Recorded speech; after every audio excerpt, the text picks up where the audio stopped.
Yeah, I'll try it if I want. Okay, I want to call the meeting to order. At 6 o'clock on Monday, November 18th, 2024, at the town hall. Welcome, everybody. I need a motion to adopt the agenda as presented. We'll move. Second. Okay, any other discussion? If not, all in favor, say aye. Aye. Opposed? Okay.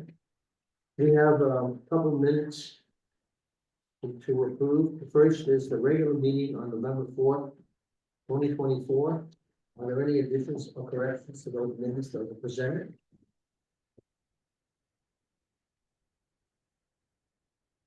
If not, somebody make a motion in a second. Motion to approve the minutes. Second. All in favor, say aye. Aye. Opposed? Okay. The next is the special budget meeting that we had on November 12th, 2024 here. Are there any additions or corrections to those minutes?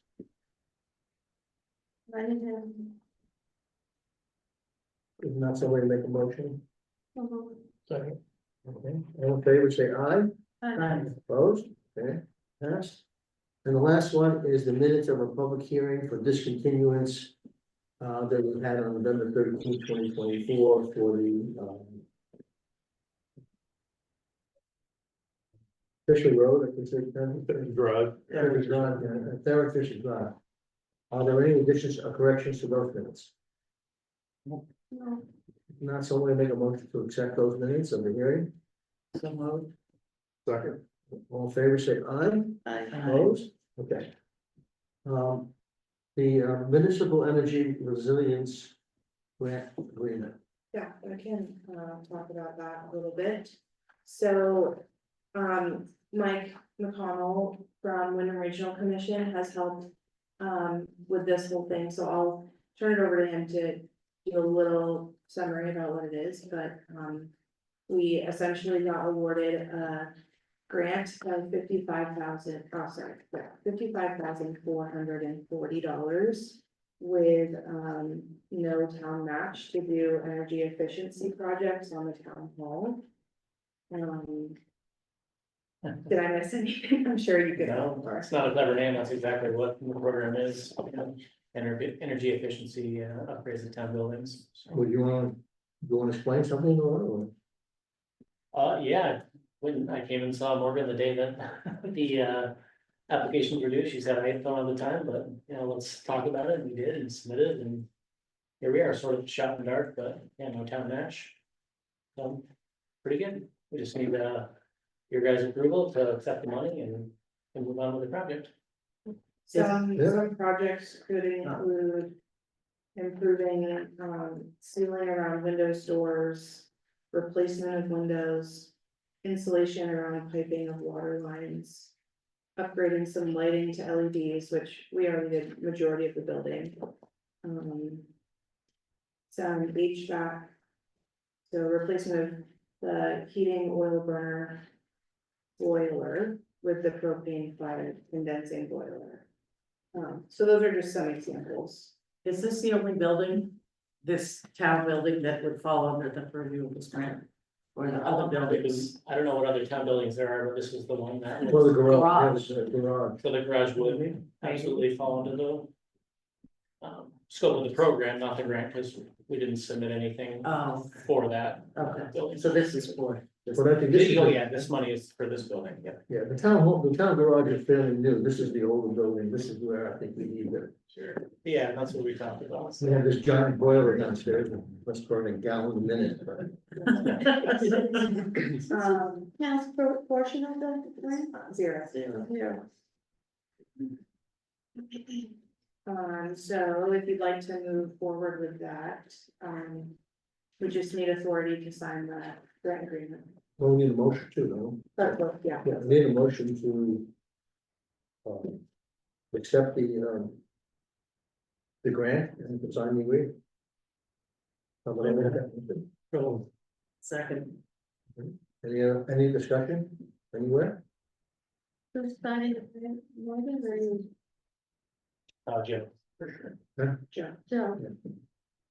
If not, all in favor, say aye. Opposed? Okay, great deal. Great work. That's really good. Have a good night. Okay, thank you. Thanks. We have the agreement there for the listers program.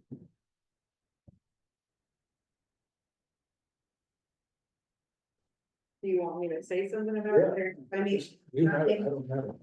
well, I can give it to you. Nothing has changed from last meeting, thank you. I think. Did you? This did is you that have- new yeah. software, right? That Yeah. we have to do. And that can't come out of capital budget. It cannot. So everybody, so we all know, the state of Vermont and the legislature decided that they want to spend more of our money. So they're requiring us, or on us, the listers of the town, to purchase this new software. And it's very, very expensive. I don't know what the total was, well, it's 64, but it goes, Well, it's a lot. it's 1 year is $5,700, the second year is 6,000, and then it's 6,400, and then there's a one-time fee of $3,500. Only just so that they can update the list of programs. And they sort of passed the legislation, but they don't give us any money. So it's in the budget and that's it. Yes, So how's it different from the last software? How does it differ? I have no idea. The listers would have to tell you, but it's something that, I guess it's an improved situation. I don't And know. can our new legislator perhaps address this? When we get- It's already passed. It already is passed, so. It's a foregone, as far as I know.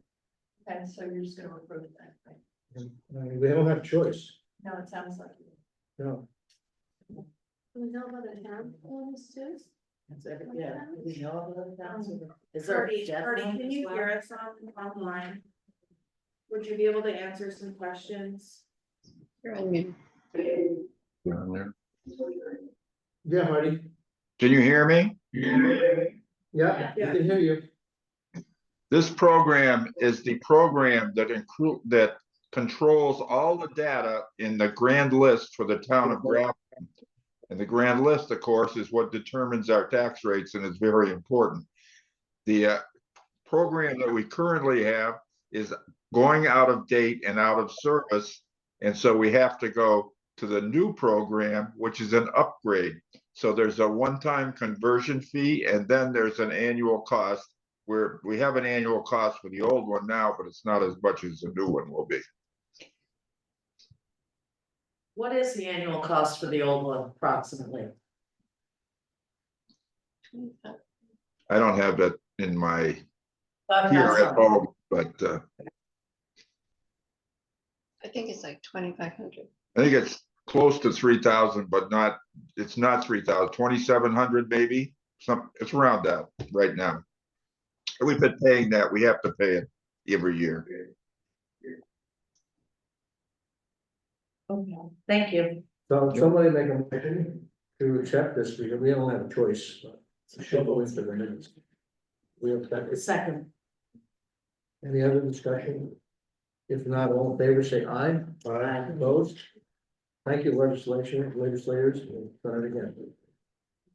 Highway report, Can I just Colby? say something? I No. really object to your editorial comments about the legislature. You're a public official in a public meeting, and I think it's really inappropriate. That's just my opinion, Joe. It's okay, you're entitled to that. Thanks. Colby? I will be off. You guys approved me out for 2 weeks. I don't think I'll take off the whole 2 weeks. I'll probably be back next week, but anyway. The guys will be patching, 121 and Route 35. When they get done with that, they will be cutting brush up on Middletown Road for probably 2 days, and then they have a couple other spots, but I should be back by then, so.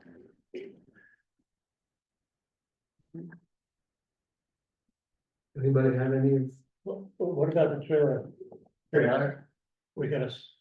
Yep, bids are due into the office by November 27th. So, I saw you put the bid on the website. yep, it's advertised, it's in the Vermont Journal. On a bunch of websites, so I've gotten a few calls with some questions, so people are receiving them. I bet we'll have a few bids. next meeting. December. Anybody have anything else for me? I will. And if you get snow falling, we're all set with the plows and stuff. Yes, all trucks are all set to go. We, except for David's new one, we have yet to, calibrate the bed chain on it, so. And, I'm the only one that knows how to do that, so.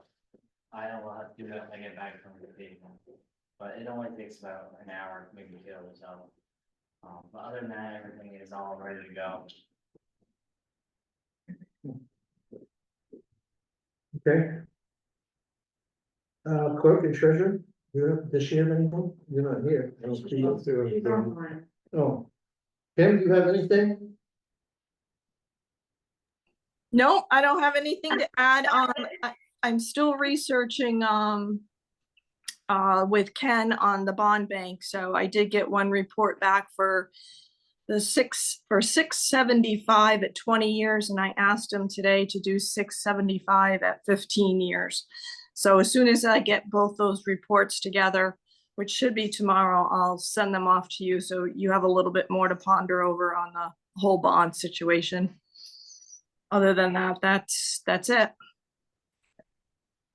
If you look at that one that she did for 20 years at 675, you see the interest is a lot. Quite an increase from the 15. So that when she gets the one for the 675 at 15, I think you'll see a reduction in the interest, so that may be the one you want to. Any questions? Perfect, thanks, Kim. Committee reports, personnel, No, I'm still working on, a couple of additions or amendments. Still have to get together to see, I got two written down, but you gotta go over them. and Mo, you want to give Bill's on here, you want to give a update on the flood? Yep, so I sent an email to you all this afternoon with a request for proposals for the Hinkley Brook Road culvert number 24. This project went through FEMA mitigation, and it's their recommendation that we go out to bid for this to get, some quotes. So we hired Ron Bell to do the design, the engineering, which he got those back to us, and we worked with V-Trans to put together the request for proposals. It's pretty straightforward. Do you have any initial questions about it before we go ahead and advertise? What did V-Trans have to do? They just helped me with the language of it. So some specific things about ledge, just little caveats about like if they run into ledge, what happens, and needing guardrails as part of the project, who's responsible for obtaining permits, just general. So did they do a survey, did they go around to some of the roads and bridges? No, I just asked for help on Oh, language on this one project. This is the last culvert, right, that has to be rebuilt on, The last culvert, and then, John and I are meeting with Stevens and Associates, another engineering firm, about the Easton Road retaining wall. We're meeting tomorrow, but those are the only two outstanding projects for the flood. So, if the request for proposals looked okay, I think we should, make a motion to advertise for those. If it's the two projects. just the one, Just just the the Hinkley Brook. Hinkley Brook one? Yeah, And how's FEMA money, we still, we have gotten all of, well, not all, but. So obviously we haven't been paid for this project or the Easton block wall. Or all of our administrative costs. But as of right now, we're paid up to all of the projects that we've submitted for at 75%. So we'll be going through, cause they changed it to 90% FEMA share, so we haven't received that. Additional money yet. anybody have any questions on the flood or anything? If not, So let's have, will somebody make a motion, then we put the, I think we book culvert out for bid, You want my motion? So moved. you know, a second, Second. any discussion? If not, all in favor, say aye. Right. Opposed? Okay. All right, we're coming to the ordinance with the dogs and wolf hybrids. The second reading. Morgan, you wanna? Point to what we did? The only thing changed from the last meeting was on page 2, the dog control area.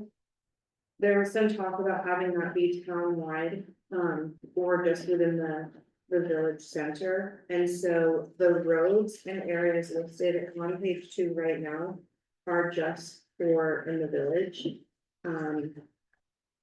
This is for the leash. For just leashing. Leash. Yes. If there was a dog way out on Paul Ranch Road, for example, and they bit a person or another dog, that would be classified as a vicious dog. And that is a completely separate process to handle that. So this is strictly just requiring leashes on dogs. And we looked at Putney's ordinance and they have a very defined street names within theirs. Do we have any thoughts or comments from? On the dog ordinance? The incident that is led up to all of this, if this policy had already been in place, would it have changed anything that happened? Because the dog that did the attacking was on a leash. Yeah, it would have. How? Um, I mean, I don't care either way, it just seems kind of, yeah, there is. Sorry, wasn't Brown's dog on a leash and the other one wasn't? it was, the other one was not on a leash. Within the village, it's under section 4 within the nuisance, so they would get a warning, Yeah, Well, the dog that was the one that bit the other dog, you're saying was on the leash, but that would fall under the vicious dog part of this anyway. Right, she lost control of it on a leash. Right, well, I suppose that's what it was, so. I can't. Dog.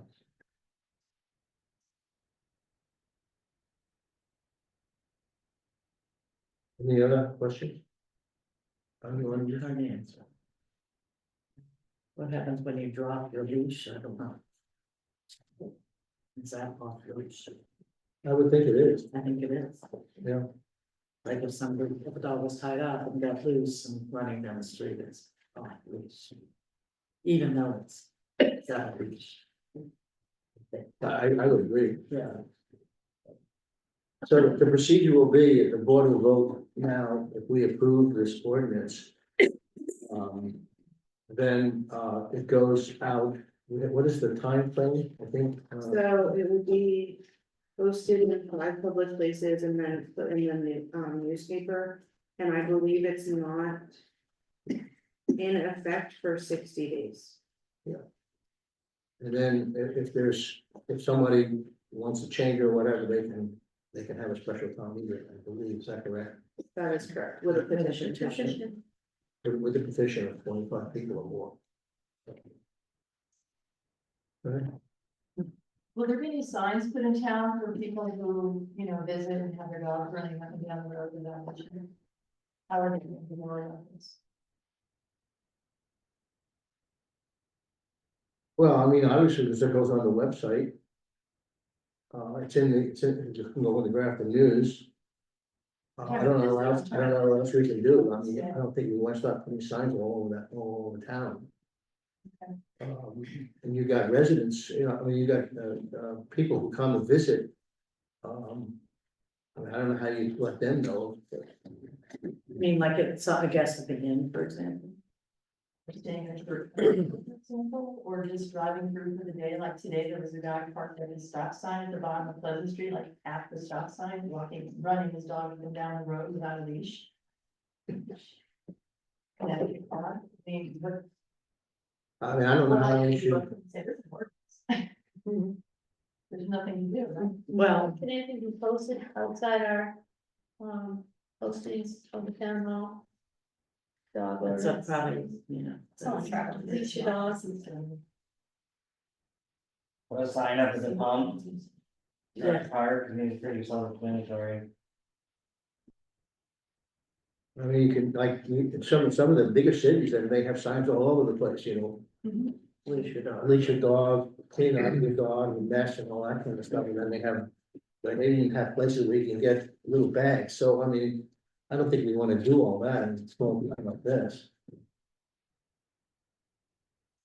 I mean, it's the end of the day, if you have a guest who lets their dog off the leash, I guess it's the homeowner's responsibility, I don't know.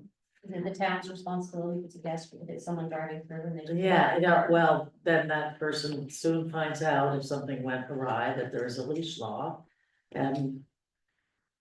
You know. If you don't have it posted visibly for anyone driving through, you're kind of at fault. Are we?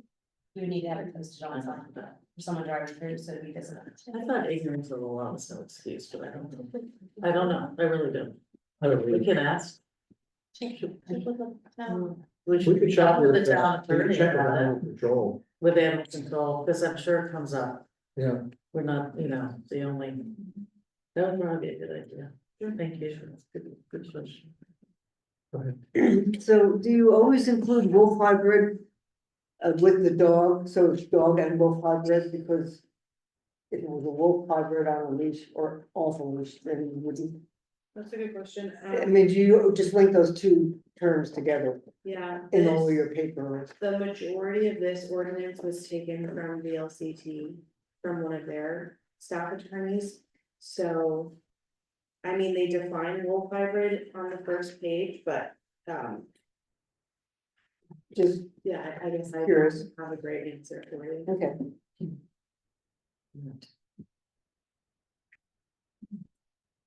Somebody wanna make a motion? Do we- Or do we check with our attorney? Do we have questions that need to be answered before we vote I on don't know. I think we should check on the posting with the, well, maybe the dog officer also, because some other towns handle that. That's worth checking out. We can do that. So you wanna postpone it, we put it on for the next meeting? Okay, we'll put it on for the next meeting. And we'll try to answer all these questions as best we can. All right, the short-term rental, Morgan and Anna spent some time and put up a little dog and pony show here to try to explain. We thought that this would help understand the ordinance. So we'll let them go ahead. All right, so. Oh, that looks nice. Now, hopefully it just works this whole time, but anyways. Oh.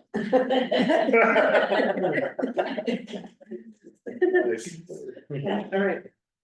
So Anna and I did a lot of work on this ordinance with some help from, some community members and our town attorney. We referenced multiple different towns ordinances, one of them being Peru. That town felt like it was kind of the most comparable for Grafton, so. We put this, slideshow together to kind of give just a general idea of some talking points and some major things that have changed. So to start, the, major objective of this ordinance was really for transparency, just to have a clear written document so that we can all be on the same page. Of course, safety for the homeowners, the renters, and the townspeople in general. And then administrative work is always a concern, so we'll touch more on that in a little bit. You wanna add anything? No, I do, well, just backing up a little bit on the Peru piece, that was a more recent, short-term ordinance, rental ordinance. That we hadn't looked at before, and their population and number of short-term rentals was a very close parallel, as well as their administrative support. So the kinds, Londonderry is far bigger than us and has, you know, way more paid hours to manage this, et cetera, et cetera. So Springfield was a whole another fallback. So this helped us get closer to what we think Grafton will serve Grafton well. Should we ask her questions as you're going along or wait until the? Why don't we wait till the end? I think that might be better, because I hope that will be answered. So I kind of outlined this to kind of move through the ordinance. I have a few copies on the table there, but essentially the next section would be about registration. So in the ordinance right now, the current recommendation is $100 per year per property. Anna and I and Kathy met with a few companies last week and we got some data. So this is town-wide. The average price per night ranges from $260 to $270. So to kind of give that a comparison to the registration, we would be, if this ordinance was to pass, be asking $100 per year, and the average nightly price per night is around $260. Another question that was brought up is how do we charge this? Is it per property or per listing? Because we have a few, actually quite a few properties that have multiple listings on one property. Going over to section 5 under caretakers, an amendment, a proposed amendment, and I'll just read it off, would essentially say an owner shall provide all occupants and the short-term rental administrator with contact information for a caretaker or host who resides in the town of Grafton or is a property management company who does business in Grafton and is available 24 hours per day. I think this will be a talking point that we'll come back to. Moving on to pages 2 and 3 for the owner obligations to the occupants. So this would essentially be a poster notifying the occupants of the caretaker's contact information, details about the nearest hospitals, the Vermont short-term rental safety, health and financial obligations form, instructions about how to properly dispose of trash, and then noise. When we talked about transparency, I think the whole idea for the focus of this ordinance was make it clear to the owner, clear to the renter what their obligations are as well. And clear to all townspeople that this is what the expectation is where, and some of the things that we saw, for example, which I thought was that this would be prominently displayed in a home so that people had a quick and easy reference. Many may do this, many may not. Especially things like the nearest hospitals and things like that. I mean, just those very, very helpful. But also for trash and parking, didn't put parking up here, but it's on here. Noise, the Vermont noise ordinance that is in here and clear. So, and other things, but they're all under section 5 in here. We just illustrated with a few of them. So. Can I suggest, because there's a lot of the STR owners in here, probably because I think as a majority of us, because we've all discussed it, there's not a lot of issues with it. It might be easier to go point by point. Because I don't think there's anyone in this room that objects to $100. So then you know. Well, this is pretty brief. We've got like 2 more slides and then we can have a conversation. Okay. This is just to give you. Yeah. Another big change was septic. So in our original septic pumping ordinance, it is a clearly defined map that requires people within that map to pump every 4 years. And so short-term rentals would be required to pump every 2 years. And of course, this would be required for any short-term rental within Grafton. So then going off of what Anna just talked about, these are some things that would be required for the registration. So obviously it would be the application, the fee, a building plan or current photos of the units, proof of short-term rental insurance or homeowners insurance with the short-term rental endorsement, and a statement acknowledging that their STR is in compliance with the ordinance. And this is what the database Deckard that was mentioned in the second slide. This database company provides us, the town, with the software to quickly, hopefully quickly upload the documents that the owner provides. Very hands-on, and not very complicated process to simply have a listing, know how many we're talking about, things like that. And this is what. Perfect. Yeah, so they do address identification, where they identify the property and the address, the property owner's address and real-time reporting of all the listings and daily calendar monitoring. They scan over 10,000 websites daily, which include the big ones like Airbnb, VRBO, Booking.com, and then obviously some other smaller ones such as HipCamp. They do outreach campaigns, which they would provide letters to the town to help with compliance. And then reporting and analysis, they have a dedicated account manager and unlimited training sessions. And this is one of the companies that we met with last week, and they gave us a total quote for the first year, which would be $4,500. Anything to add on that? Okay. We're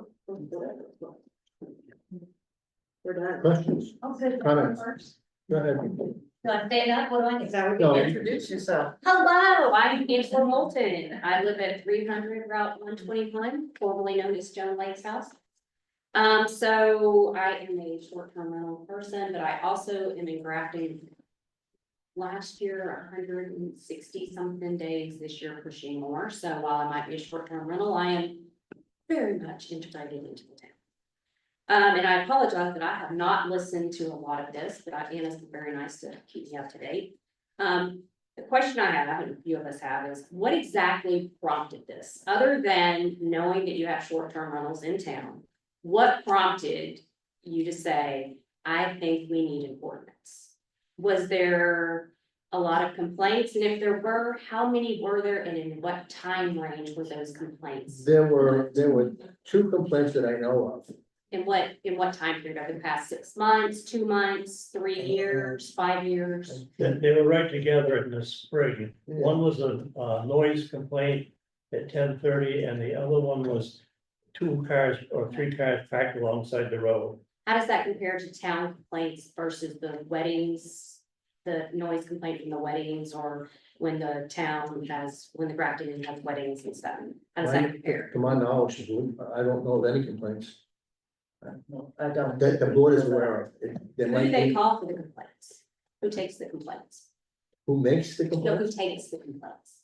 Well, it would be the select board or the town administrator. So there's a number posted for people to Oh, call yeah. if they have a complaint. That's good to know. There was something, was it a concern about that it's investors coming into town and buying these short-term rentals? And it's kind of like we'd rather not do that. We'd rather these homes be rented to people in the local area for full-time. What, as for transparency, what would have been the reason? I will try to address that. I think there are a number of areas of concern. Certainly septic is a concern in use and, you know, lots of people in a home and whether or not the septic is in compliance. So especially in the village, people have concerns about wastewater. There are general sense of noise and light complaints, whether they are accurate, frequent, but addressing them. There are general concerns. I think those are pretty much standard. We've heard a lot of, granted, it may be hearsay. And that. So other than the Well- two issues of someone calling, there hasn't been any real concern written down to the town to say, this is a problem, we need it fixed. No, Oh, yeah.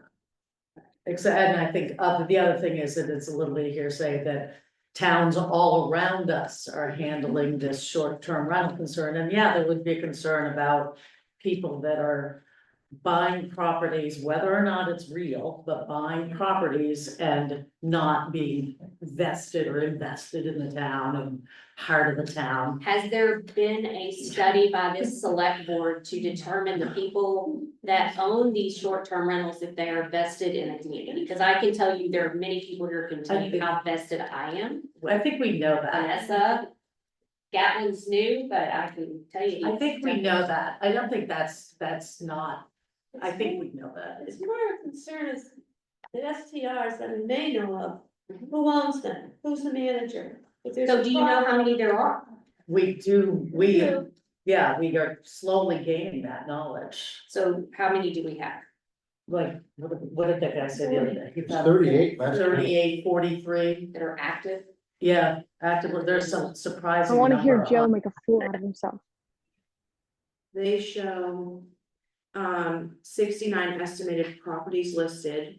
That's In just Grafton? on. Now, you do know when But Philip there Grafton are- and pulls around. There are only 34 current listings, currently livable, I mean, 34.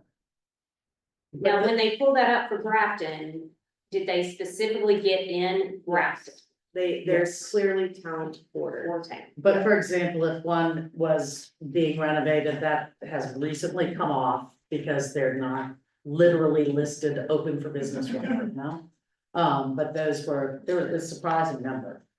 Yeah, because I only asked that because if you go on Airbnb today, if you pulled it up and said, any date, I just want to go to Grafton. There might be 8, It's. but they'll tell you that Chester is part of it and they'll tell you that Athens are the Yeah, other. So I'm just making sure that they're Yeah. truly This Grafton. is truly Grafton. And then on the septic, so I will use Gatlin's house as an example. So his house can sleep 12 people. He lists it for 10, I know this because I'm the co-host of it, it used to be my house. Oh, He lists it for 10 people. And it has rented this year, maybe 20 days. Now, I don't know about y'all, but if I had 10, 12 people living in that house, they're gonna use that septic way more than the 20 days that someone used the septic. So now we're gonna ask him to pump his septic in 2 years, when realistically, it may have been used 40 to 60 times.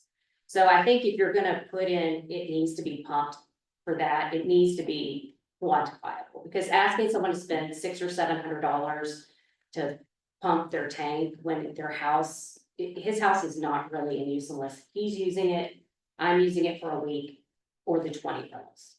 So I think Good having it For pumped. Liz in Scotland, they own a house on Kidder Hill Road, they're here once every 2 years, and they have to pump their septic, just like everybody else does. No, I think that for every four, for the 4, I totally agree, Everybody, absolutely, okay. don't disagree with that. But to say that it's every 2 years because you own a short-term rental seems a You're little still saying excessive. more than the people on Kidder Hill Road, that's still more days. The rule is a rule, I'm sorry, we have a problem with town of wastewater.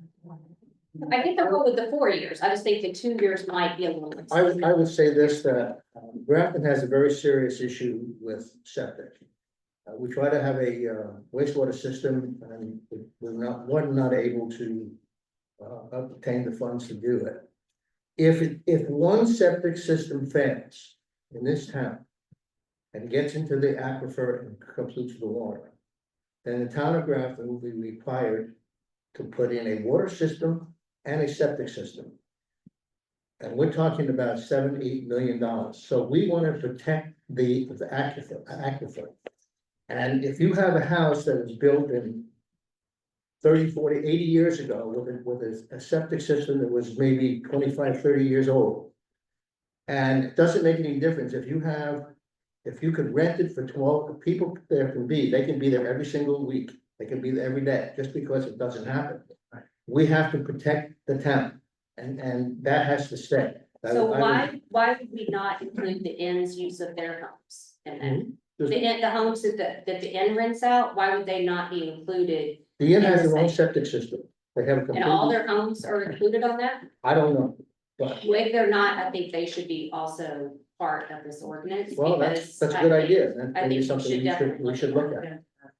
Because Because I personally believe, I don't know if anybody does here, but if I get the inn is a separate entity, but their homes should be required the same as anyone else. I think you're right, and thank you. I for do, pointing I that out. believe that that's true. They have, and in fact, they have actually, more strict standards because they. Well, but in here it says that they're excluded.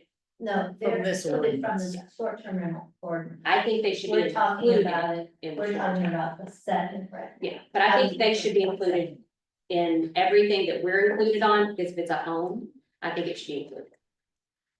The real difference there Wait. is that the inn serves food. So they fall under an entirely different. But the homes, so the No, home, they're- like, the yeah. home up the street, the The home inn is there. considered an entity and is considered an inn that, a commercial inn that serves food. That puts it under an entirely different section of Vermont law than short-term rentals that do not serve food. Not for individual houses, that's incorrect. I think their individual houses would be Right. considered different. Yeah, not at all. Their individual houses could not be considered, each one would have to have their own LLC, and they may have that, but I agree with you in the fact that those should definitely not be excluded. And to her point, why are we doing this? I can tell you that my daughter put Grafton on the map as far as Airbnb. And everyone in this town has benefited from all the economic benefits. So to put it this. How? Oh, I would speak I'm to not that. asking you, I'm asking the board, how is it? Well, wait, we can't have 10 people talking at once. There's no real rationale. To your point, there was 2 complaints. Is that enough to make an ordinance? First of all, Airbnb covers each STR person with insurance. So to have each owner go out and get a separate policy, that's expensive and not warranted. Yeah. I can speak to that. So every person in here who tells their homeowners that they are a short-term rental, which if they don't do that, it's not smart, has to carry a commercial policy. We know, It's I don't very think we're easy. telling you Yeah, to buy. it's very different easy. Yeah, that's how you're correct for Yes. And also Airbnb, they file the taxes on behalf of the owner to the state. We do not have numbers, we do not file them, we have absolutely nothing to do with that. Is Airbnb, if it is booked through them, is responsible for filing those taxes. Correct. As far as the benefit to the town, I can tell you one huge one, and you can verify it with Angela at the end. The inn would not be able to host as many big weddings without the short-term rentals. Because almost all of my rentals, her rentals, his rentals come from people going to the wedding. But we're not trying to get rid of this. No, This is a regulation, this is, Weddings benefit, right? I would ask, how would it? Are you kidding me? Is that really a question? Oh, I believe that the weddings benefit the town. I believe the weddings benefit the town. I believe that every person that comes to this town is spending money in some shape or fashion. Every single person that comes here is spending. They're either spending it at the market, they're spending it at the gas station, they're spending it at the pub. They're spending the money. They're spending it at the Grafton Outdoor Center. I'm not arguing that. I think that without the short-term rentals, we would not have as much people coming to the town, visiting the town. I think it would be a loss to the town. whoa, It makes it start being a let's whole finish. chunk. I think this is where else would be. Let her finish, and we can have one person talking so we can address the concerns. You have a lot Please. of things on your list there. Oh, I do. Can we address them as we go along? Yeah, so first part of, like you said in your short term, $100. Who cares? It's $100. Now I see you're gonna pay $4,500 to chase how many people you've got. And I really do not believe the number is 64, nor do I believe it's 34, so you're gonna get about $3,000 in, and it's probably not even gonna offset your cost. But that's okay, $100, no big deal. I think when you've got dwelling units in here, you put yurts and tents, I think you just opened yourself up to an absolute nightmare. Because I have an upper property that I can now say, hey, I'm gonna give you $100, no, it's actually part of my property. So I've already paid $100. And I'm just gonna let Tom, Dick, and Harry put a tent up just to help cover my costs. Cause I can pay $50 and they're gonna pitch a tent and so I would, if I were you, I would definitely remove yurts and tents because that's just opening yourself up to a nightmare. Or actually, Keep going, let it finish. You know, I think but I asked you to have a long list, but other people have had, can we maybe have somebody else? Sure. I can cut that down. All right. Happy to. Just to address the tenor of the thing, this is not to discourage short-term rentals at all. That is not the intent, and I think even at the $100, which apparently is not, I guess I don't see the discouragement, and that was not the. And I don't think we as a group of. That was not It's just the, a lot of the wording is opposed, we're opposed to. It's two Well, things. The one second. Vermont meals and room tax registration is not the correct okay, we piece will, of it. thank you for Nor taking is that the into insurance advisement. piece of it, because Airbnb is covering us. Well, that's Airbnb, Right. but So not is everybody. So is VRBO. So is VRBO. Okay, so we can, those are tweaks and we appreciate that input, Mhm. 100%. I just want you, the whole idea that this is an ordinance to make people not have short-term rentals or somehow we're against short-term rentals or people think they're bad. I don't think that was the spirit with which this But was Anna, written. if we're asking people to do all of this based on just 2 complaints. And That's then a lot. another software system for 4,500, it kind of seems like. And when Yeah. when you It's not had her 2 hand up there. complaints. It's not 2 complaints. Well, that's what you're You're getting. right, and I'll just say like 5 things really quickly, okay? There's a feeling in town on the part of some of us, and that would be me, that the town has changed greatly in the last 30 years. And I would say it's never gonna be the town it was ever again. There will never be places for people to come and rent houses and live here in the community and have jobs and families who go to a school. That will never happen again. So if short-term rentals are the way to go, then that's fine. But I think that we need to know who they are, and that's what I thought the registry was for, just to know where they are and who they are. That's my feeling about it. Their noise, I'm sorry, but that house on 121 was the party house for so long. It's the party house, we called it. Which I mean, one? I'm not gonna engage with you about this, the party house.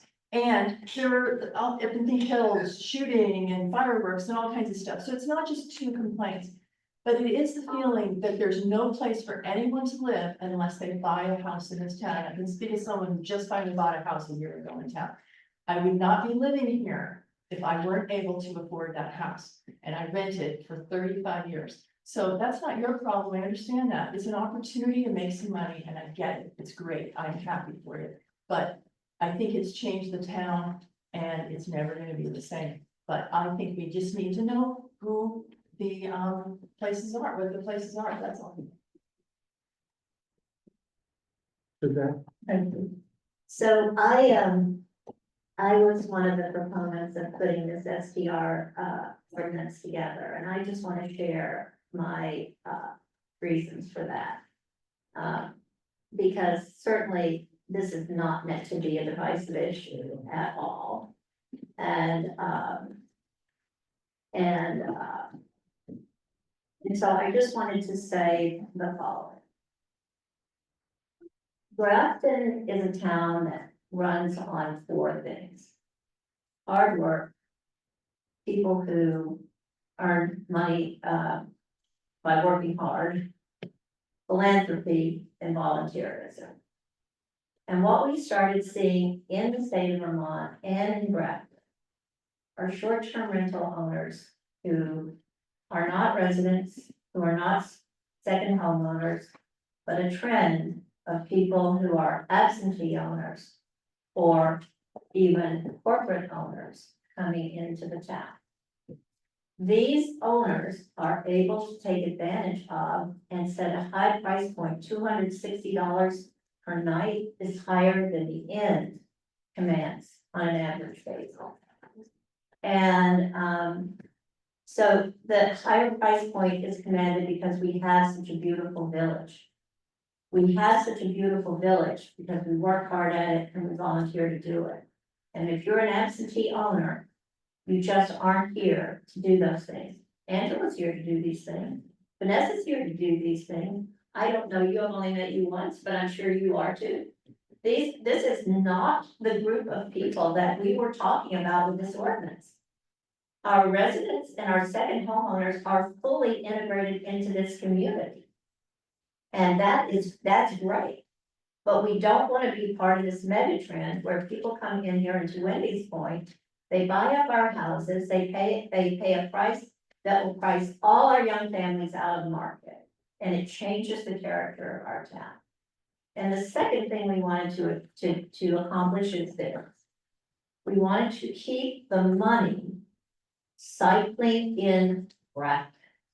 So we need to have people who take care of these properties, who live and work or have their business established in Grafton. So that there's that benign cycle of money coming in and money staying in Grafton. And furthermore, we want somebody that we can reach. We don't want to call a call center, 24-hour call center of some no-name property management company. We want a Grafton person to answer that phone if there's a complaint or if we need to reach somebody. And that just ties right back to what Wendy said. We need a database of these properties. And we know they create economic benefit, Angela, we know that. We're not trying to discourage that. But I honestly, if I look on Airbnb and look at the homes that are for rent, they're the people that I know. There's not a mega business that owns those. No, So who is it that we're talking about? Can I respond to that? When we got the presentation on Friday, Deckard gave us the presentation, it was very comprehensive. And he literally showed us the map. And it was the town of Grafton, all your houses were on there, people I know, and a whole slew of houses that we don't know. And they were within this parameter, and it was not just Airbnb, and it was not just Vrbo, it was probably eight, I would say, I'm roughly, because I didn't memorize it, but 8 different services, including the tent one and a variety of them that filtered in. Now, that was the 60 some odd. Then he showed us they were in blue or something, if they were actively, you could rent them anywhere right now. So it is real. I agree with you. When I looked for homes for my family to stay in, I'm like, there are 8. What are we even talking about? They're in the hinterland. Who knows?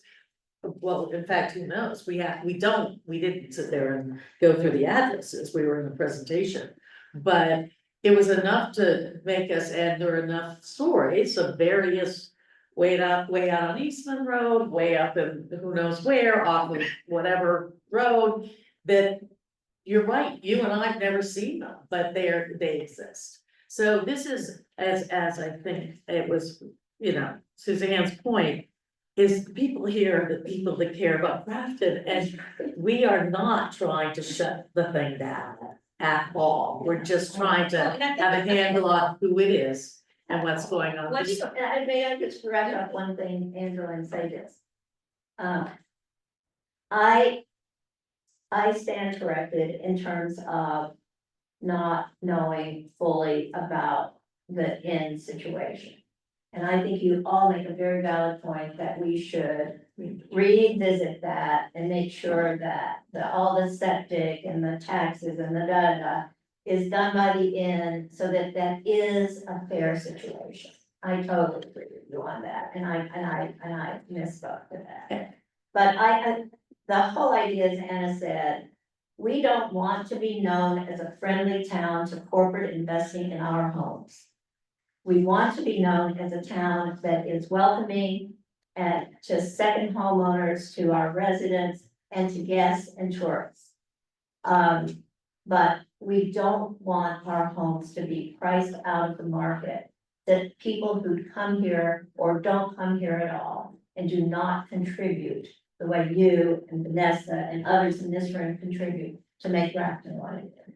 But it can a point when you put your house up for sale. I mean, I will attest, I bought a house here, second homeowner. Made it an Airbnb, and mine was probably what you would call the party house, because it sleeps more than anybody, I don't know how many Mark Allen does. Which is right next door to Judy Rowley, and I can almost guarantee if there was any issue, she would call me in heartbeat and not one complaint from her. And she would tell me, and I think you all know she would. But the reality is every house has gone for sale and everyone's properties have increased in value substantially. And the reality is most younger families just can't afford it. They can't afford to buy a $450,000 house. The house next door to me sold for 600, and unless they're really good first-time homeowners, they're not gonna be able to afford that. And they're not even gonna afford, I can't as an owner say, well, I'm gonna buy this $450,000 house and I'm gonna put it up for rent. Because it's gonna be $3,000 or $4,000 just the property, just the note. And I don't think young families can afford that. So maybe they can, but probably not. You know, and I think as owners, we're not opposed to the ordinance, but I think that it should be, the end should definitely be part of it. Their homes, and I don't care about the end, but the homes that they rent out should be part of it. I think that it should be acknowledged that without these short-term rentals, they couldn't host these big weddings. Because they wouldn't be able to, they can't sleep all the people, because most of my rentals are due to weddings, and Angela sends them our way. Because they can't say that, you know, hey, we can throw it to 200-person wedding, but then, you know, we don't have anywhere to house them. So they know a lot of these owners, because they know they can reach out to them and say stuff like that. You know, and I think, you know, just really, a lot of it was very not a big deal on the ordinance. I think the parts that are kind of the big deal to me is, you know, having to put a poster up. This is also my home. I don't want a poster, but every homeowner has a welcome book that has all of that information. I think that's all we need. It should be clearly posted, not in a book that you wanna look at if you're looking for restaurants. But just that you know inside this book is critical information. That's all. We're not asking anything. That's not its intention. Wendy? I just wanna make it clear too, and that not everybody is like excited about their houses and property rising in value because it's our home, they're our homes. And if we can't afford the taxes, then we won't be able to stay in our homes. And not everybody's property increases in value because of other people coming in and buying things more than they should. And the other thing is, you say you don't want to put a poster up in your house. Well, it's a business, so you really should put up something for people. It's not your home, it's a business. No, It's it's my not. house, but it's a business. Well, I mean, it is also a business. You're correct. But I don't want to put a poster up. Yeah.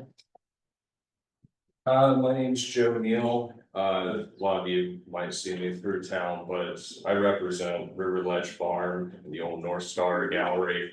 Graphic BT LLC. I didn't pick the name, I'm sorry, but that's River Ledge and then Super Cool LLC.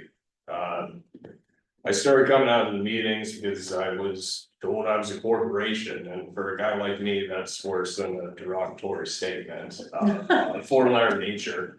But, you know, I think we're all in favor. We personally, as a business, both ones, we hit every wicket that's in the short-term rental ordinance.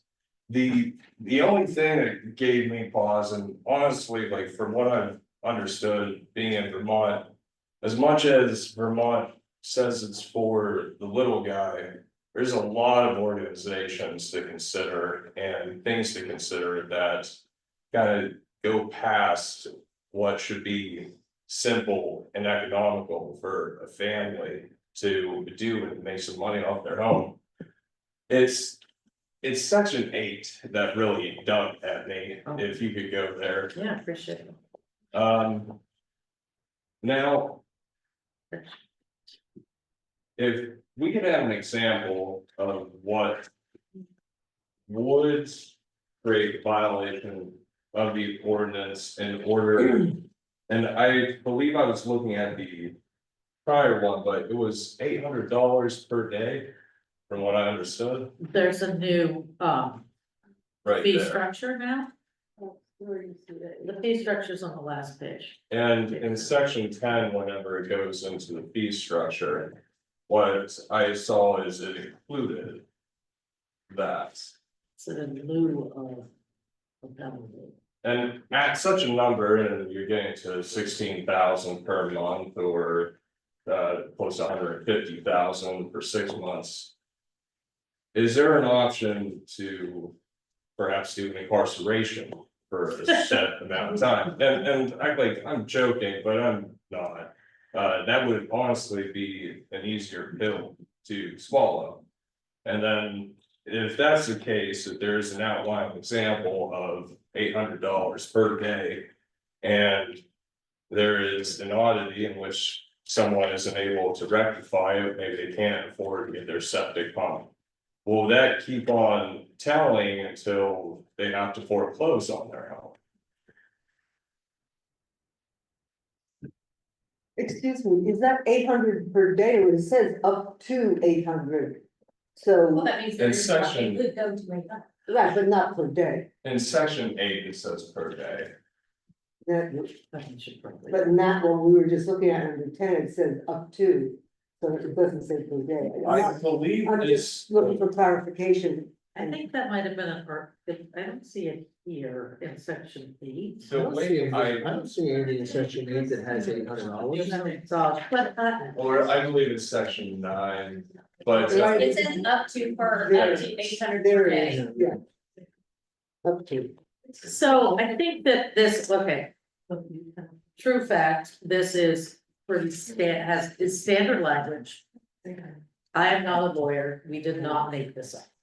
This is a lift from Peru, a lift from many, many towns, and the idea is that you waive, I mean.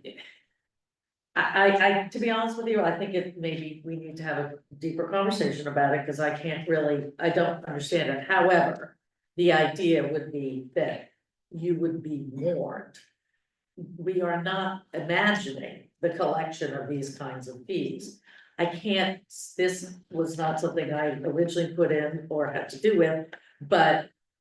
I think there is the purpose of this first offense, $25 a day, but there's a warning. We have this already discussed amendments, including the warning. So this is, I appreciate your comments, but again, this is a not uncommon boilerplate for this kind of thing, and which doesn't necessarily mean it's right. I hear I you. mean, we're not, you gotta remember, this is a reading, here. Yeah. We're not voting on this tonight, we're here to get comments. Yeah. And we will go back and think about these comments, but you made a comment about can't afford the septic system, okay, or pump it. Well, if you're charging $200-some a day for a rental, you can certainly afford a $250 septic pumping, I mean. I Let's be completely realistic. agree. I'm just thinking about the outlier. Right, because most of these places are rented at most, I think mine was rented 18 days last year. The point is, whether it is or isn't, it has the capacity to be rented every single day, every single week. And we can't control that, and the septic system we have to make sure that the septic system can handle the maximum, which would be a rental every single week for 365 or 52 weeks a year. Whether it's done or not, it's immaterial, but we don't have enough, we don't know how many times we rent the thing, so we have to protect the town. Because if the aquifer gets contaminated, we're in trouble in this town. So we put the septic pumping ordinances over, what, 40 years ago, I think it was? And we're in the process now of reviewing that to see whether or not we need to upgrade our ordinance. Because believe it or not, that ordinance has saved this town from having contamination.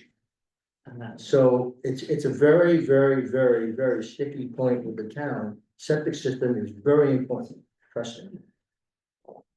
We all have to come up with. Yeah, Wendy, go ahead. But we all have to, the septic thing, I don't know what the penalty is for residents. It's Like if it's the same. right, I mean, Structure, we this key can't structure. afford to probably do it either, so we all have to do it, it's the law, I mean, it's the way we have to do it, because of the aquifer and stuff.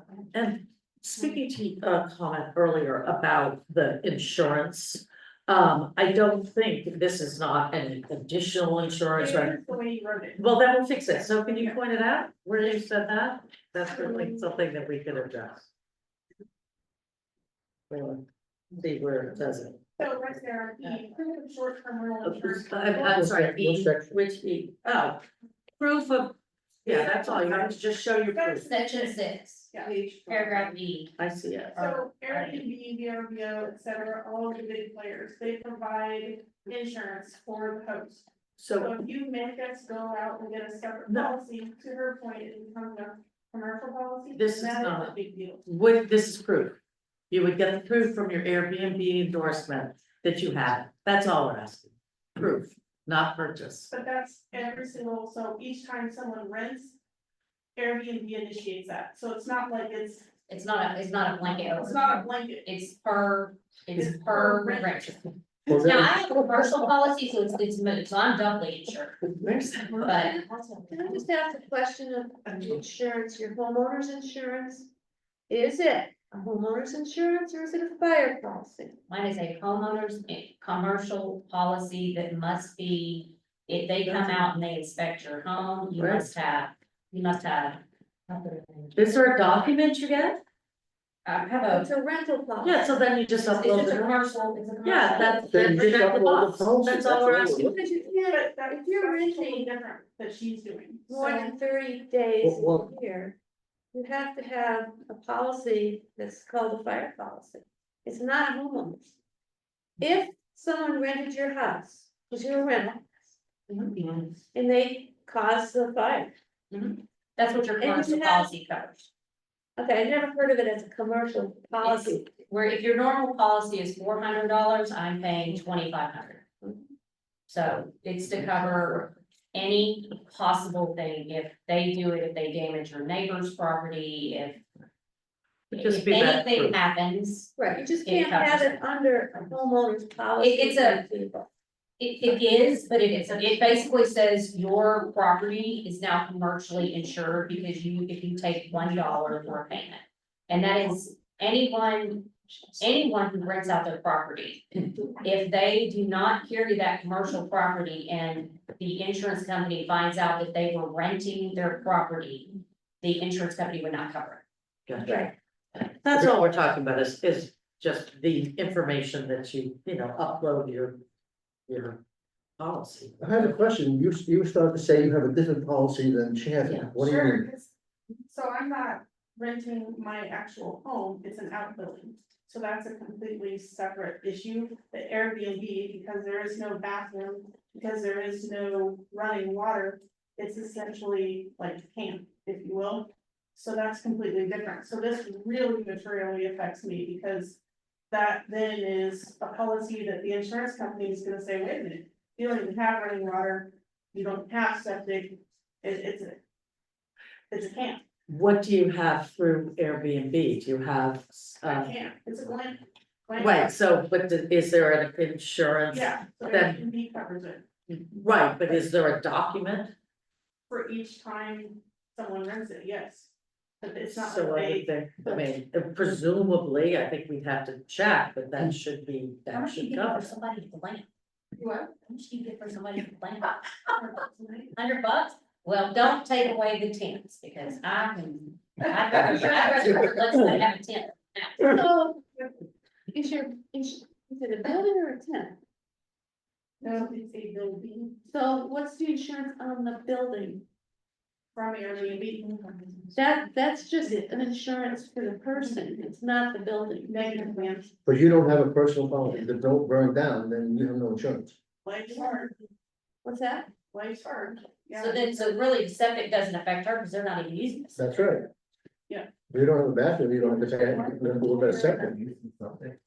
Yeah, they get a nice house. We'll check that out, we'll figure that out, okay? Right. Wendy, did you have something there? I just don't understand why we're talking about this, this insurance stuff. Well, because it's all in an ordinance. It's not. Well, this is a working draft, we're gonna check with legal, whatever. Because I do know that there's a rental next to mine that only doesn't have proper insurance. I know that, but we're just talking about this as a offering The proof. gentleman in the back had their hand up. Yep. So my name is Gatlin, I'm just a Bible thumping flatlander from Texas. And my wife and I and family came here and just absolutely fell in love with Grafton. And so we did buy Angela's house, which is Dean Matthews' old house. And so you may or may not have noticed that we have had some substantial construction at a dollar amount that if I were to share it with you, you would question my cognitive ability. It's an investment that I am making in Grafton.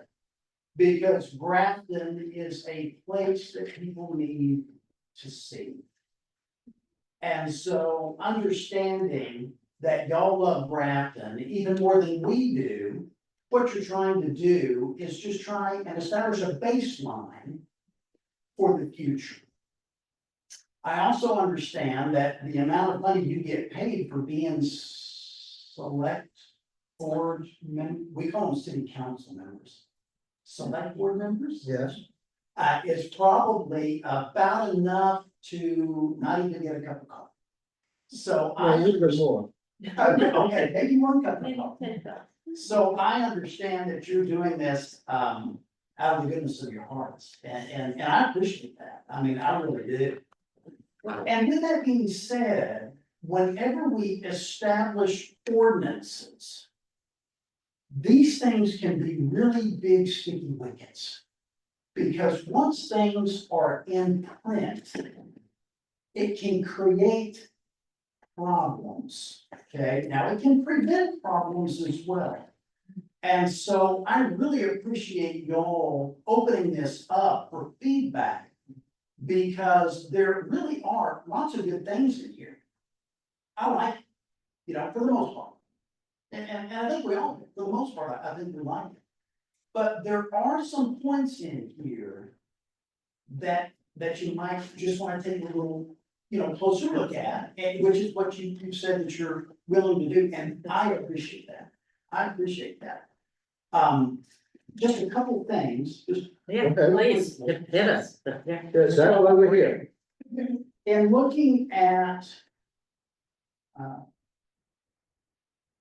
in looking at section C of the fire safety.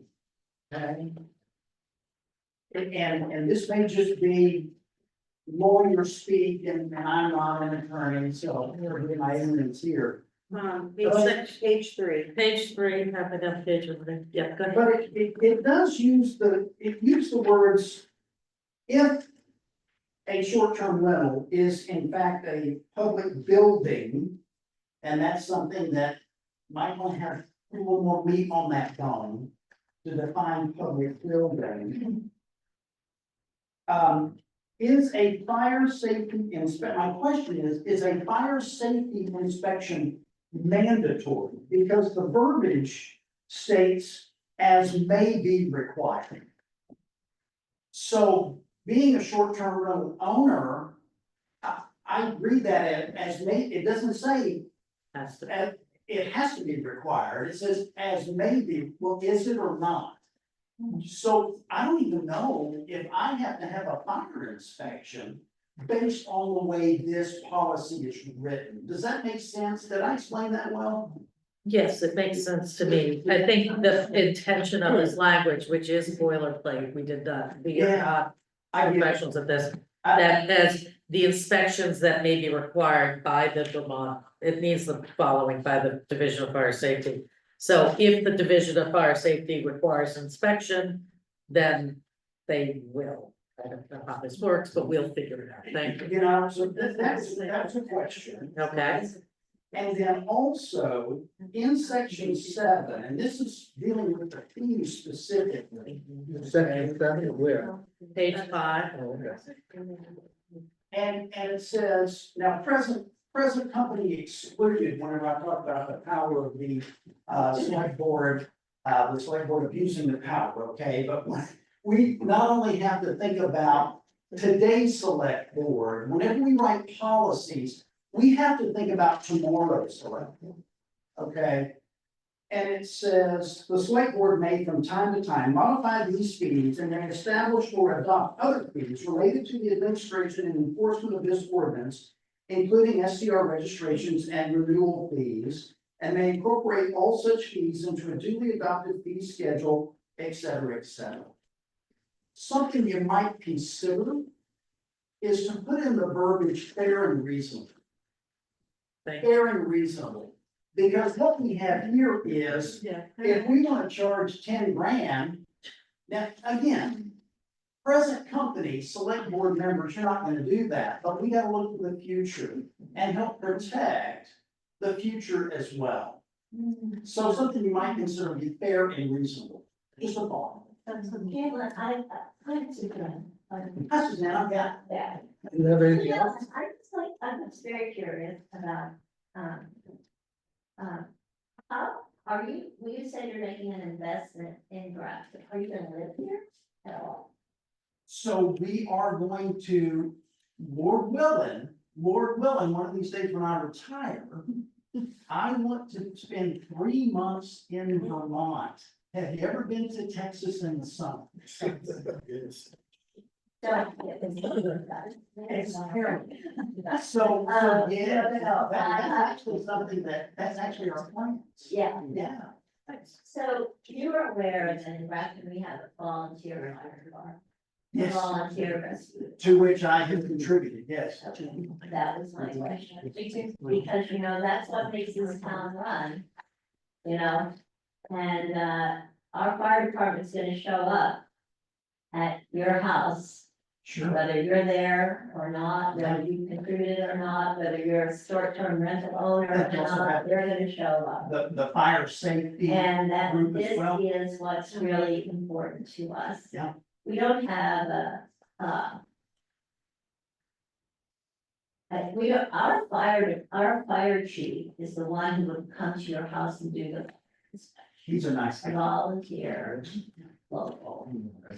Okay, it isn't like a big municipal. Went to the whole stage. Suzanne, do we have any other comments? Sorry.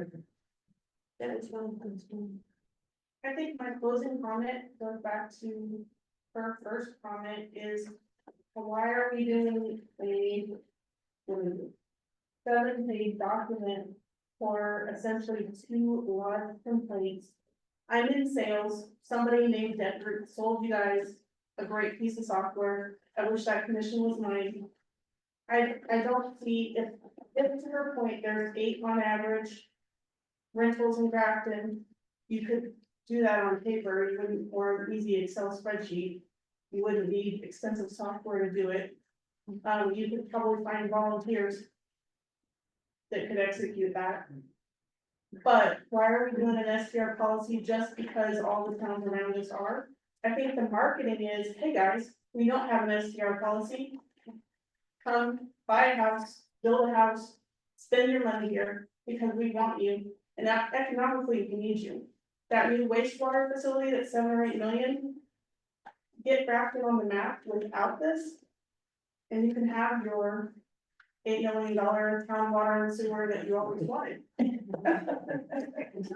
Joe, Vanessa. Yeah. Yeah, hi, Vanessa Bogosian Kellogg. I have a rental in town that used to be owned by the inn. And before that, we used to rent out the house that we now live in. We did not plan to live in Grafton full time, but won us over and we're raising our kids here.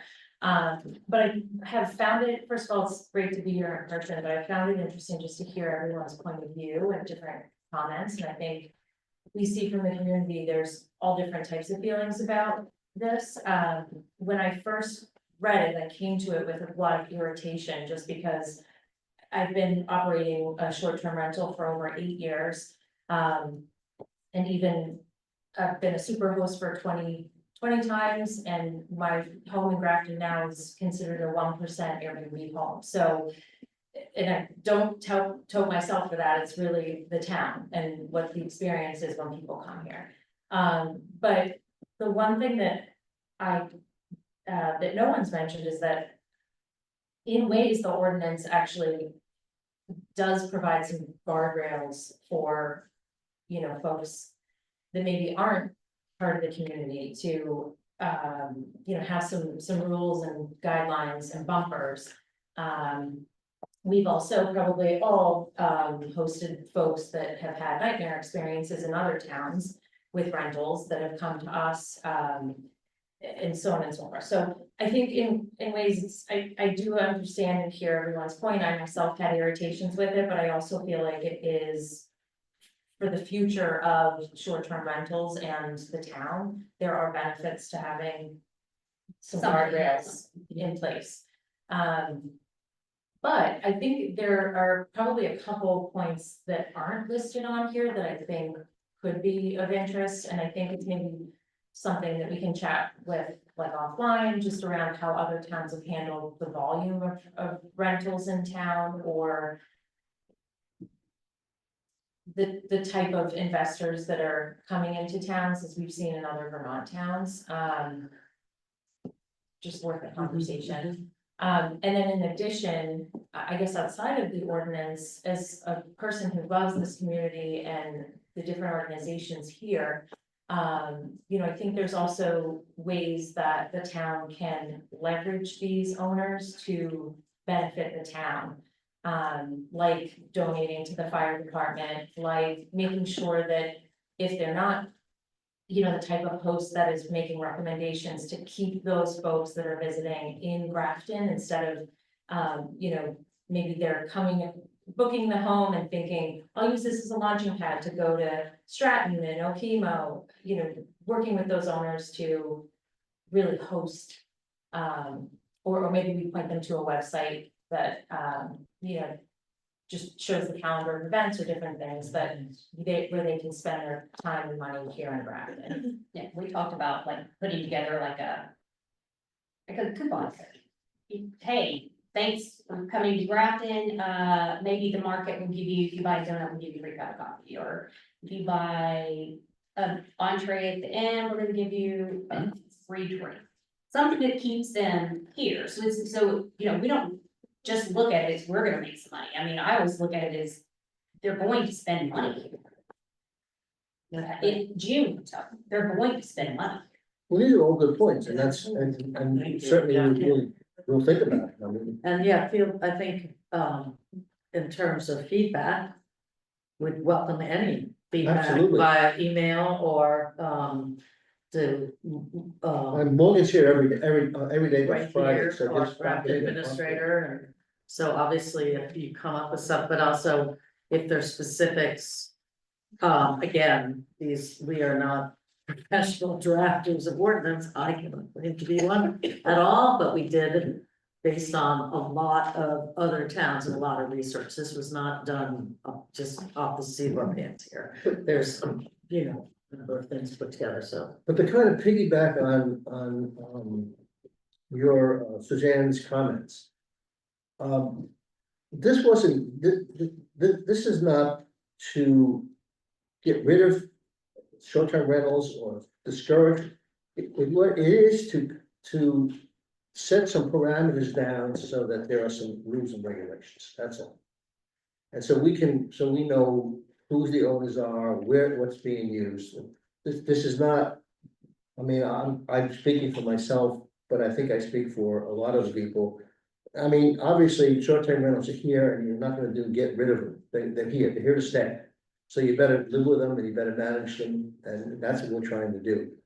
So that we can understand, because there are a lot of complaints here that don't get registered. I mean, there's an Airbnb right on 121, not very far from your house. Sometimes the cars are parked in the road. Because she has a garage, she has a place to put it, she has a fence up there, so there's no place to put it. Sometimes there's 5 or 6 cars. That becomes a problem. And that means we have to call the sheriff, and the sheriff has to come and give them a ticket, you know, and those are the kind of things that, you know, I think we want to try to prevent. And one of these owners of these short-term rentals to become better citizens of Grafton, so they could understand that this is a community and we all have to work together, so to speak. So maybe the ordinance should be on the main street or in the village of Grafton, since the issues are septic, which is just Is the septic related to people up on a hill somewhere, or is it just the village? I don't go up on. Well, no, I mean, but Right the off the road. septic that you're worried about the wastewater, is it just pertaining to here in the village, or does it also concern the people that are 2 miles out of town? It's the three villages, it's Hiltonville, Cambridgeport, and Grafton. So they all work off the same. They're all in septic. Yes, yeah. So then it should be septic just for. No, see, the problem is that when you have a house up on Bright Orchard Road or some other place, and you have 14 acres or 10 acres or 6 acres of land, it's not a problem. But right now, the problem in the village is that you have a small plot, you have a septic system and a well, which is very close together. And you have a aquifer that's running underneath the town. That's where the problems are. I mean, I live out on Middletown Road. I have a 12-acre field. I have a mound system. I can't even have a regular septic system. But that's not gonna be a problem. Okay, but it is a problem for the house that's in Grafton. That is, because if your septic system fails, it might not be able to be replaced with a traditional septic system, and you might have to do what MKT had to do and spend $80,000 or $90,000 to put in some kind of a system. So it's to the benefit of anybody who owns a home should be concerned about their septic system. Because it doesn't make any difference. If it has to be done, if it costs $200,000, that's what you're gonna do. So, I mean, it's really a problem For the town, downtown. for the village. Village, right, so maybe if you've written STRs are outside of this. Well, maybe we have to look at that and take a We'll look take at it. that into consideration. That 4-year septic rule doesn't apply to the outliers anyway, there's. Yes, it does. It does. Yes. Yeah, The town septic ordinance doesn't matter where you live. It applies to the village of Houghtonville, the village of Grafton, and in Cambridgeport, yeah. three anywhere villages. they're near the river or densely populated. Yeah. Right, not to the point, it's not. Oh, if there isn't, I No, think, we yeah, have- stay corrected, So sorry. there's certain locations. No, it's not townwide. And I would be temperate, I would say, if it's village, like I'm village, I'm just thinking that village, I don't care, not thinking it's had an issue with this pumping our septic. But if it's somebody that's not required to do it, I wouldn't lump them into it just because. You can't, I mean, if they're already required to do every 4 and you own a short-term rental, I don't think anybody cares about having to pump it. Every 2 years, it's not. Any other comments? One other comment I was gonna make, again, sort of swinging it the other way, not in specific comment about the ordinance, but there's also an opportunity for the residents of Grafton to support the short-term rentals as employees. Like, I would prefer and almost rather that I have a property management company or person that resides in Grafton, a housekeeper. And if you're talking about, a successful short-term rental and multiplying that by, let's just say 30 of them, that's a business, it's a housekeeping business, a Right. massive business. So there's other opportunities that I think folks maybe aren't thinking of, or if we can encourage But people, the community to also, Agreed, support that. and that part of the ordinance speaks to that, Yes. the property It would be management. great if we had somebody in Grafton that actually cleaned houses, that would be fantastic. There may be, hopefully this will. Patrick, did you have your hand up? Patrick? Did you have? sorry. He's plus the house. You don't want to hear, Yes, you do.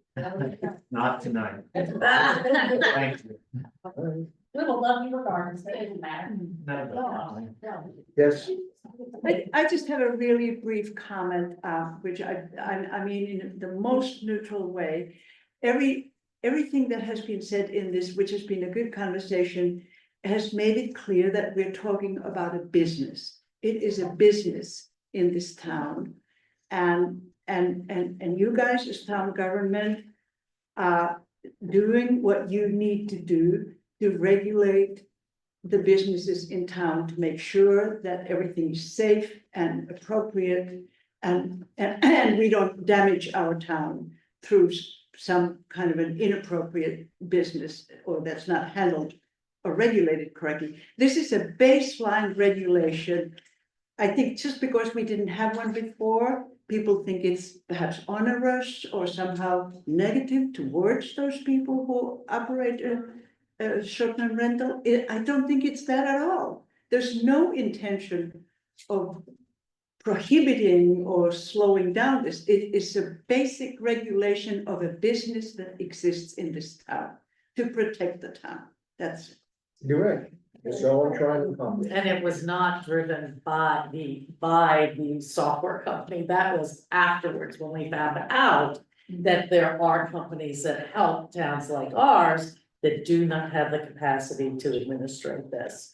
That would be hopefully worth the investment for getting and, decided that at all. Again, this is all in the works, but that did not, it was not sold to us. That's not where the genesis of this came from, caring about the town and finding out that there are actually companies that do this. It's like, oh, wow, that could help our particular situation. And we're not ready to spend $4,200 on it. Yeah, no one's rushing, so. I mean. But But we need to get a register. any other comments before we move on? I just want to thank you for how you showed up and I think it was really good. And Well, thank the select board for reading. Well, I think the comments are great. I mean, this is the kind of a comment we were hoping for. So we can, take a look at the document and improve it, because that's what we're trying to accomplish. Nobody wants to ram anything by the throat or put a document that's unrealistic. We don't know a lot about short-term rentals. You people do. You've educated us, so we're grateful for that. And thank you for coming. And thanks to Anna and Muff and Morgan for all the work that they did too. Amen. Alrighty, if not, we shall move on. Thank you all for coming and talking. Do you have any other business? Any public comment? Yeah, Are you going to revisit the proposal that Margaret Gia brought to you last meeting about plan? I can't remember what it was. The water. Yeah, we had one of the special meetings that we've had. Oh, you did? They did approve it. yeah, we Okay, approved it. thanks, I'm sorry. Yeah. At one special meeting, we did approve and signed up for it, and we have been accepted, as I understand Okay. it. All right, right? They Well, accepted there's no us? acceptance, but we're moving forward with it. Yeah. Any other public comment? Johnny. Dottie? I'm very pleased with the fence across the street from me at the cemetery. It's been a long time coming. And I'm wondering if there are any plans to continue the fence along the area between the cemetery and the water. Oh, up there. I don't know. Cemetery and the what? I didn't hear the last. Warren. Oh, the warrants. I don't know, I don't know. I mean, we can think about it, never had tracked it, never came across our mind. But we take a look at it, anyway. It would be nice. Yeah. And the other thing is too, is that finally the gate is not like this anymore. So it looks like a real gate. Did they paint the gate though? Yes, it looks great. Yeah, it really does. Yes. Is the town ever been considered having a way to pay our taxes on it? Hey, what? Is the town ever been considered a way to pay our taxes online? Ever? I don't know, you have to talk, Soon, like maybe. you have to talk to the town clerk, we don't deal with taxes. I mean, we deal with it enough, but not taxes. That's not our job. Kim's still online, so we could get an answer. Tim? Kim, I don't know if you heard the question, but the question was, is there ever going to be an opportunity to pay taxes online? And you are muted. Yep, there you go. Go ahead. I don't have the capability right now, and it is an expense to the town. So we haven't set that up to take credit cards. Thank you. Okay. Any other public comment?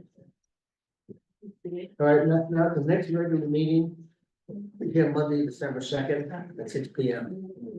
And, we'll need a motion, to move into executive session. So Second one. All in favor? Lisa, I told you about Sam. I wanted to say. We should go, I don't think.